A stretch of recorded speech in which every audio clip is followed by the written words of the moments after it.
everyone, I'm Jamie Trull. I'm a CPA and a financial literacy coach, and today I'm going to give you a quick tip. And this quick tip is inspired by a question that was asked in my Financial Literacy for Women Business Owners Facebook group. If you're not in it, join it, jamietrull.com/group. It's totally free. There are almost 40,000 business owners in that community now, and it is a great resource if you have questions. So the question that was asked by the group member was, what is the threshold for filing an income tax return when you are self-employed? How much money do you need to make before you need to file an income tax return? So I'm going to give you a couple of different answers here depending on your situation. It's a little bit complicated and there were a lot of different feedback and answers, and that's why I wanted to clarify this for everyone. Now, my first answer is going to be, if you have other income and your other income is over the limits to have to file a tax return. So if you're filing a tax return because you already have a W-2 job, right, then you need to claim 100% of your self-employment income on that tax return. There is no threshold applied in that instance. Okay, so 100% of it from each dollar. Now, remember, you can also offset the revenue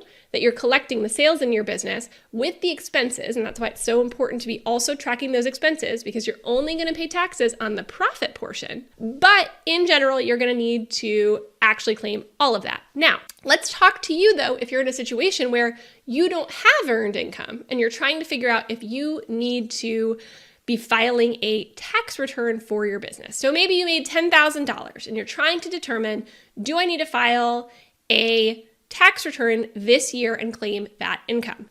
Now, Google might give you the wrong answer, and I'm going to tell you why. If you Google, right, the threshold for filing an income tax return, you're going to get really specific answers. So depending on when you are doing this, right now, currently as it stands, the threshold for a single filer for the year 2021, which is the filing season that we're in, is $12,550, and the threshold to file an income tax return for a married couple is $25,100, okay? If you are thinking, yay, I win because I'm under that, so I don't have to file an income tax return, unfortunately, that is not correct.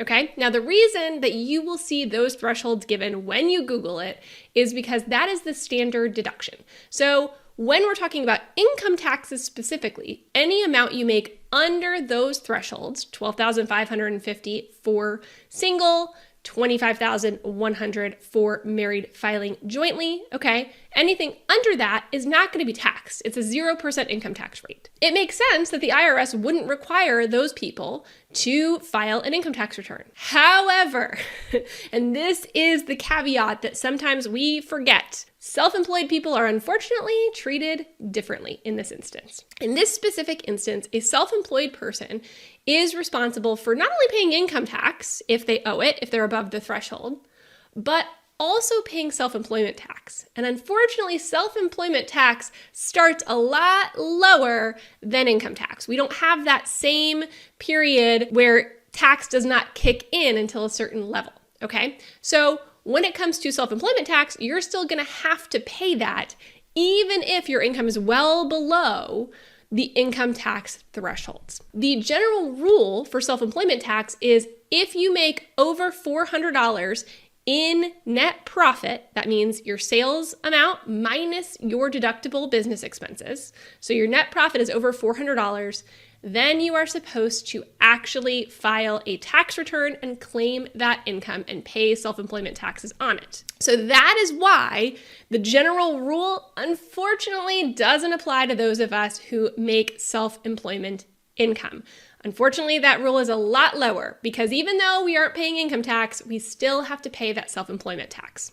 Okay, so I hope that that makes sense. I hope that clarifies some things.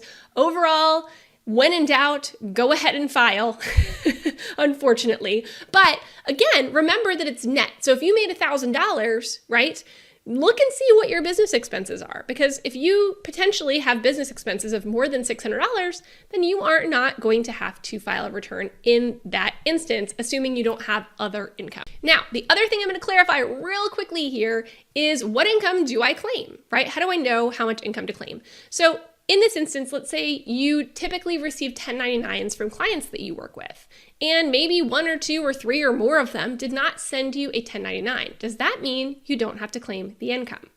And unfortunately, that is not the case, right? Again, regardless of whether you receive a 1099 or not, if you made that money, you need to claim it on your taxes. Again, claim your business expenses as well to lower that profit amount to what you only have to pay on, right? You don't want to pay more than you need to, but ultimately, even if you don't receive those 1099s, you are going to need to claim that income. And you do need to have your own system and process on your side for tracking that information rather than relying on 1099s to tell you how much you made.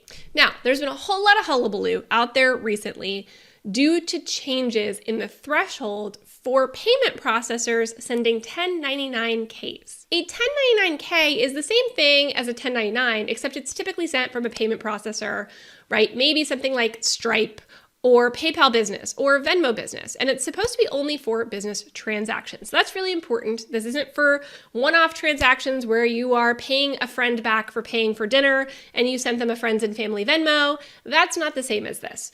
But for business transactions, you will be receiving a 1099K. What used to be a $20,000-ish threshold is now a $600 threshold, similar to the 1099 threshold for individuals, right? So in that case, right, you will be receiving potentially more 1099s than you have in the past. But it shouldn't matter. And it shouldn't matter because it is important for you to be tracking that either way. We are claiming our income, we are reporting our income, regardless of whether we receive a 1099 or not anyway. So for those of you who have been following the rules and claiming the income you're supposed to claim, this should not change anything. Nothing that wasn't taxable before is taxable now, and nothing that was taxable before is taxable any differently now. It's just a better method for the IRS finding people who should be claiming income that aren't. Okay, and remember the importance of keeping all those business expenses. So if you are transacting any kind of hobby business or anything like that, you have a record of your expenses to offset any income that you might get a 1099 for, in which case that's going to reduce or even eliminate your tax liability. Okay, so it really shouldn't be a big deal, but I wanted to mention that while we're on the subject. So hopefully this quick tip was helpful. Hopefully it clarified a few things for you as to the threshold and how 1099s and the IRS work. And I will see you in my next video.